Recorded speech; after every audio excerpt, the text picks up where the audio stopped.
Marketing and Public Relations Manager with the BVI Health Services Authority. Today our focus is mental health. We are doing big things across the globe and certainly throughout the region. And to have this conversation with me, it is certainly my pleasure to welcome back to Health Watch Dr. Virginia Rubaine, one of our star employees here at the BVI Health Services Authority. Thank you very much. And it is the truth. Dr. Rubaine, how are you doing? I'm wonderful. So happy to be here with you again. Well, thank you for joining me, and I am happy to have this conversation because sometimes we don't celebrate our own. What the Bible said, a man has no honor in his land. Yeah. We don't want to be that at BVI Health Services Authority. We want to celebrate the people that are making ripple effects around the world, and it is also very special when little BVI can be seen making waves around the globe. And so credit to you and your team. We are here to talk about your latest move, and that is your research paper that has gained regional recognition. Talk to us about that. So community mental health and substance abuse services is not just committed to providing care to the residents of the Virgin Islands, but we're also committed to creating scholarly data that informs how the service moves forward the next 25, 50, even 100 years. Yes. And typically in the Caribbean, we tend to get data from the bigger Caribbean countries such as Jamaica, Trinidad and Tobago. And very often the small island communities don't get that kind of recognition because we're smaller. But if you look at the Virgin Islands, we might be smaller, but in terms of diversity, Yes. we're large. So we probably have people here from over 200 different countries in the world. How does that reflect in our population in terms of mental health and well-being? And so these are the things that we're starting to look at, and it's very exciting. So initially, we started with our anti-stigma and discrimination campaign. I definitely wanted to get to that because that campaign took you to Iceland and St. Lucia. Correct. So we began our scholarly journey with the anti-stigma and discrimination campaign. And this was really the first time that mental health tried canvassing the community for their informed lived experience, feedback about that lived experience. And out of the data, we were able to craft the Be Mindful campaign. Yes. And the Be Mindful campaign far exceeded expectations. So we intended it to be just within our shores, but it went beyond our shores with our social media campaign.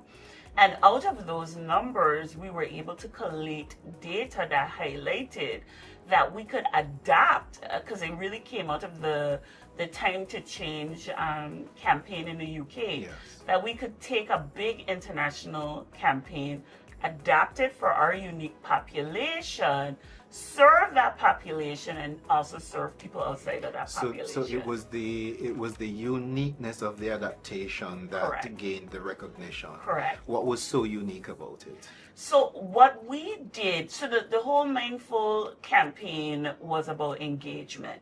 Time to Change was about going out and outreaching.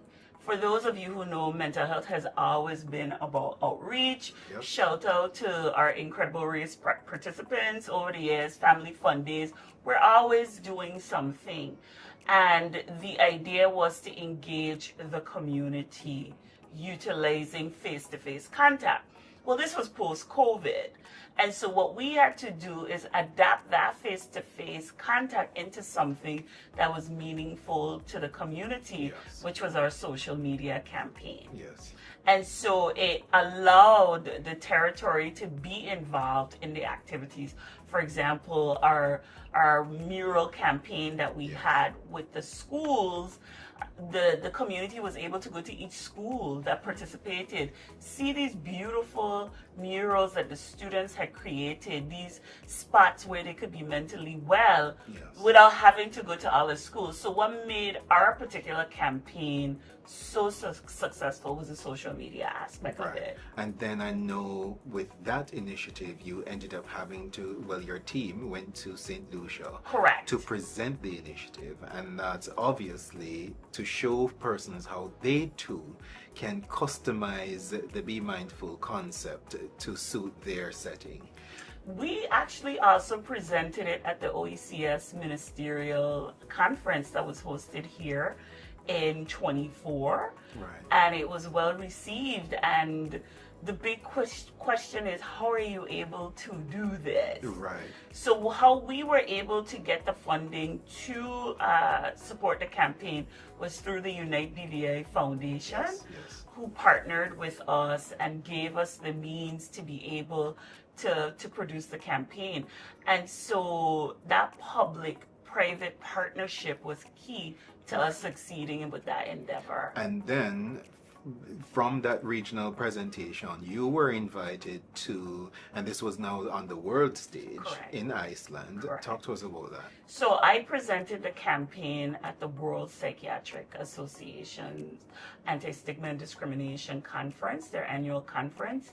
And I was asked to present at plenary, which is when the whole conference gathers together to hear what the latest is in research and data collection. And it was very surreal for me. At first, I really didn't understand the magnitude, but when I looked down the stage and I saw these big countries such as Austria and Germany and Ireland and Australia, and here was us, the Virgin Islands, a tiny dot in the Caribbean Sea. That's when I really understood what we had accomplished here at Community Mental Health. Well, as usual, big up to your team. Kudos on a job well done on the Be Mindful initiative.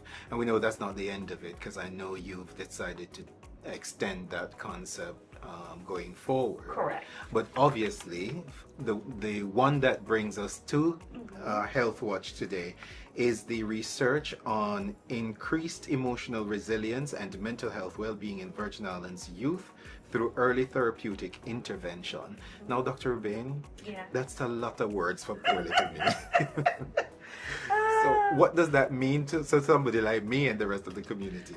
So what we wanted to do was to bring therapeutic skills building to all our students in the public schools across the territory. What we have observed, as well as the Ministry of Education, is that we're seeing more and more children presenting with serious emotional disorders, serious emotional behavioral disruptions, and we wanted to get ahead of that rather than reacting to that. We meaning the Ministry of Education and Community Mental Health and Substance Abuse Services. So in conjunction with the Chief Education Officer, Mrs. Orlandette Crabb, and the Minister of Education, Ms. Sherry DeCastro, the first thing Mental Health did is that we did a biopsychosocial evaluation of all the schools. So we went into the schools, we met with the principals, we met with the guidance counselors, we met with the teachers, and we got a consensus. We collected data about each individual school and its unique challenges. We wrote nice psychological reports, and we presented it to Mrs. Crabb and the minister. And then we propose that our teams come into the school and teach the kids emotional skills on 4 domains. So for the high school, it would be interpersonal effectiveness, core mindfulness, thinking clearly and carefully, emotion regulation, being able to name and claim your emotions, and distress tolerance when things don't go your way. For the elementary schools, we wanted to teach the kids coping skills and an emotional vocabulary so that they could better express themselves. And so with the permission of the ministry, we commenced our groups in September of, I think it was 2024. Yes, 2024. It was 2024? Yeah.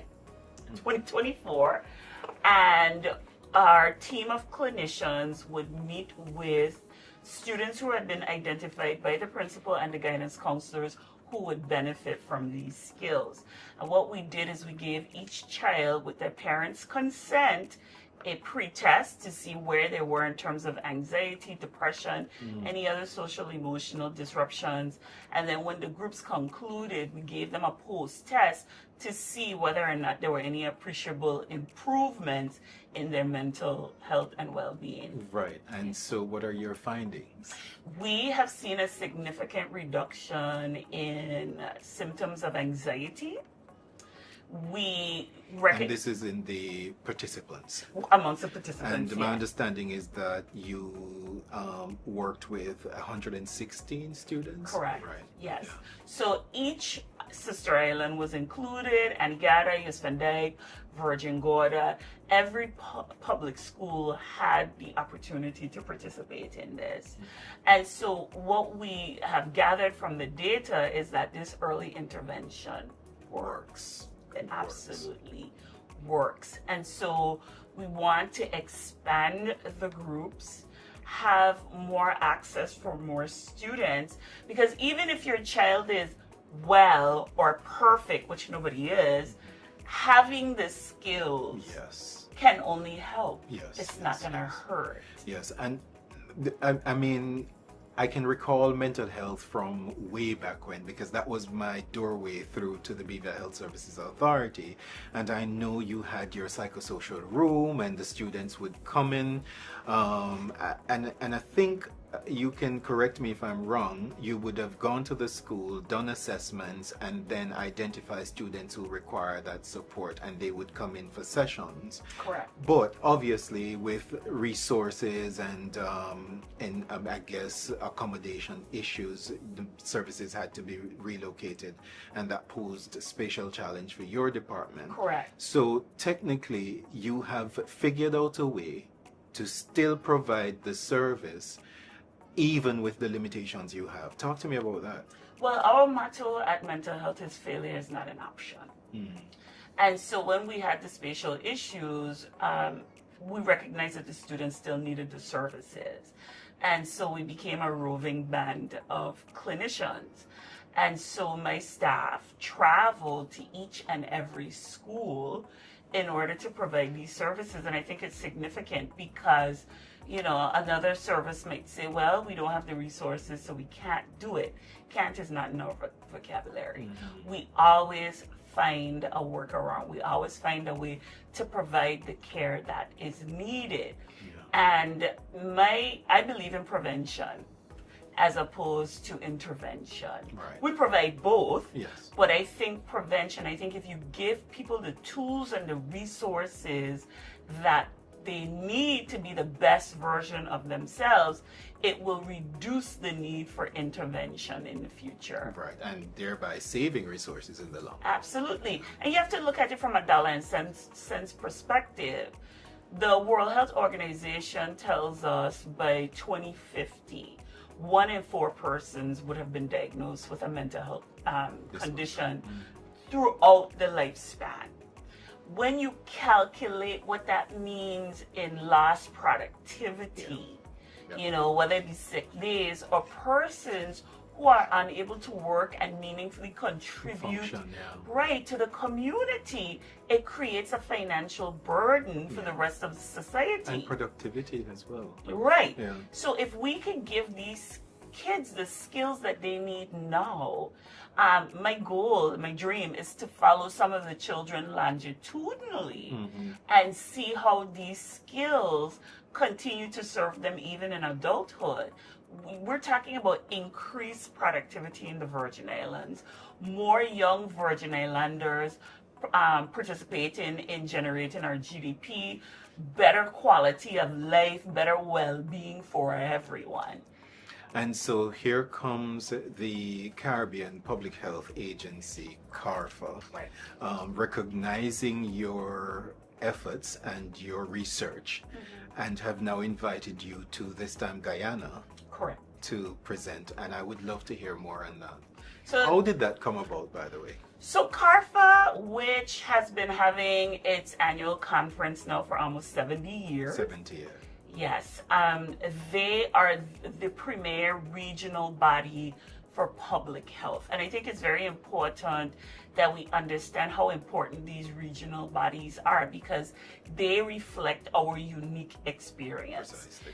The international bodies have a mandate that encompasses the whole world. Yeah. But CAFA is specifically focused. And of course, the international body sometimes can be peripheral view, not necessarily a more in-depth. Correct. Okay, got it. So having an agency that is dedicated to the well-being of the region, taking in our particular nuances and demographic is just absolutely fantastic Yes. for us. And so every year they have a scientific conference where they invite experts from the region to present what they're doing in their Caribbean country. And this one is obviously, because this is the research conference from a research perspective. Right. So they work in tandem with the West Indian Medical Journal. Mm-hmm. So persons who are selected to present, and it's a lot of submissions. It's a high honor. So you will now your report will also be published. Correct. In the West Indian Medical Journal. And you know, I had to go and do a little research because I'm like, has any other Virgin Islander done this? Mm-hmm. No. Of course. No. So I'll be the first native-born Virgin Islander to publish research specifically centered on the Virgin Islands. Yeah, I'm very proud of that. I am proud of you. I'm proud of your team. We know you do good work, and this is only another. I mean, it's a big deal, but it's every day for mental health and substance abuse team. Correct. Because that's what you do. Yeah, failure is not an option. Right. So when do you go off? So the conference is the week of April 21st to the 25th, and I want to say a special thank you to the Minister of Education. Ms. Sherry DeCastro has already pledged financial support for 2 persons to attend because we're a big team. Yes. We couldn't do it without each other, and I'm not leaving a team member behind. Got you. Also, kudos to BVIHSA for sponsoring 3 other team members to attend. And we're looking forward to a positive reply from the Ministry of Health to support an additional 2 members to attend. And it's going to be a wonderful experience because not only does the team get to see other scientific research being presented, but it also is an opportunity for us to network with other Caribbean countries. For example, we're currently working with Anguilla to help them launch their first May's Mental Health Month. So it's an opportunity for us to collaborate with other Caribbean countries and territories and really to signal to other Caribbean countries and territories, you could have no budget and still do something. And still be impactful. And I think it's also important because as we talk about our strategic priorities going forward, building resiliency across the organization is part of that. And with the entire team being able to be immersed in the experience, it doesn't matter who is around at any given point, they would know exactly where we're going, what we're doing, and how to get it done. Absolutely. So I think that is great, and I hope that, and I guess I will echo Dr. Rubaine in saying a big thank you to the Ministry of Education, in particular the Minister of Education and the Ministry of Health and the BVI Health Services Authority. Please do what you can to ensure that the team gets the opportunity to go to Guyana and present. Now, with that, I'm going to make sure you know up front that you all coming back, because nobody's going to steal any of you from us. Come on, Dr. Rubaine, answer. Yeah, maybe. You see, if you, what you just said at the beginning of this, if you don't value your people at home. But we do. We value you. Well, you know. We do value you, and you do have our support. Thank you. Certainly, public relations, we love to champion community mental health and Thank you substance so much. abuse, because we see your effort in your outreach, and it is second to none, quite frankly. What else do you want the community to know? And before we go there, going forward, in terms of extending the research now to making it more accessible to more students, what's the plan? So one of the things that we're doing right now at Elmerstow is we're starting 2 clubs. So it has a little therapeutic essence to it, but it's really something that we want to utilize to make mental health fun for kids. So we've called them the Divine Feminine and the Divine Masculine, and just really addressing students where they are, taking some field trips, going out there and just having some good lived experiences and having that camaraderie. I'm really looking forward to that. So we're going to be piloting that at Elmerstow, and if that goes well, we're going to take it to the other public schools. Yeah. Right. The important thing here is that the research shows strong evidence of success. And if it's successful, then I guess we will need to ensure that it continues. Correct. And certainly, this may be a consideration from the Ministry of Education, the Ministry of Health, and certainly the BVI Health Services Authority going forward, that if we invest in this initiative up front, then in the long run, it will save the territory. And not just that, it's making us a more wholesome community, isn't it? It is, and I would encourage parents. You know, we still have recalcitrant parents, and I know you come from your particular jurisdiction with your own particular ideas about mental health and mental illness. But if you can get free services for your kids that are only going to help them, man, take it. Take advantage. Absolutely take advantage of it. I know some parents hear the word mental and they're like, okay, not my child. But if you give your child the skills that they need at this young age, then it won't be your child. Exactly. Right. Mental health is health. Of course. And I know that was part of the focus of the anti-stigma campaign. And good job on keeping the community educated and informed and helping to destigmatize the mysteries surrounding mental wellness. I know you're going to continue that. Absolutely. How do you intend to do so going Well, we continue. We still have our social media presence. We're still doing tons of outreach. We have May is Mental Health Month coming up. We acknowledge that the way that people socialize and engage has changed, and we're modifying to meet people where they are. We've been doing a lot of work in the corporate sector. And I think that's where I wanted to jump to, because Dr. Rubaine, you mentioned that failure is not an option. It's not in your vocab in mental wellness. And you have been able to get so many things done to the point where we as a community is reaping the recognition, because global recognition is recognition for all of us. And I know that as it relates to healthcare financing, it's not adequate. Let's be fair. Not at all. How are you able to do this? I know you mentioned the public-private partnership. Maybe you want to highlight some of your partners. Absolutely. We couldn't do what we were doing without law firms like Harney's. We had Ernst & Young just the other day support our classroom initiative for wellness rooms. We had MLK. Martin Kinney. Yes. We had Martin Kinney also support us.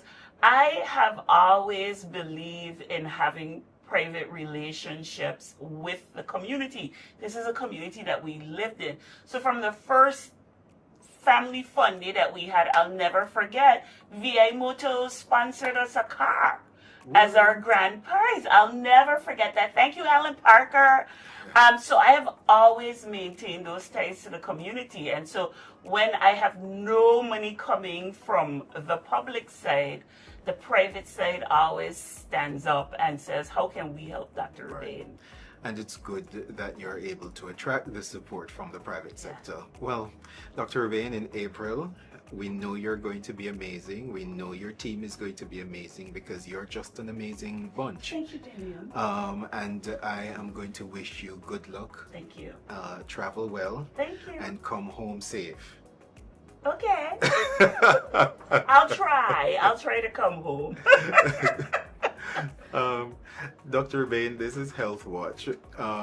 What is that message you want to ask folks to take away as we wrap up? It is always fabulous to be mentally well. I say that all the time and I mean it. Anything that we can do to help our mental well-being, take advantage of it. All right. Well, it's fabulous to be mentally well. That's why you're fabulous, and that's why I'm trying to be fabulous. You are fabulous. I'm still working on You're fabulous, on my David. mental stability. The whole community knows this. So, Okay. we want to thank you, Dr. Rubaine, for stopping by. Good Thank luck you. with your CAFA presentation, and I look forward to reading your published research in the West Indies Medical Journal. Woo! Good job. Thank you. Congrats. This has been another episode of Health Watch. Thank you so much for joining us. We look forward to coming your way in future with another topic that is health focused. Thank you for joining us.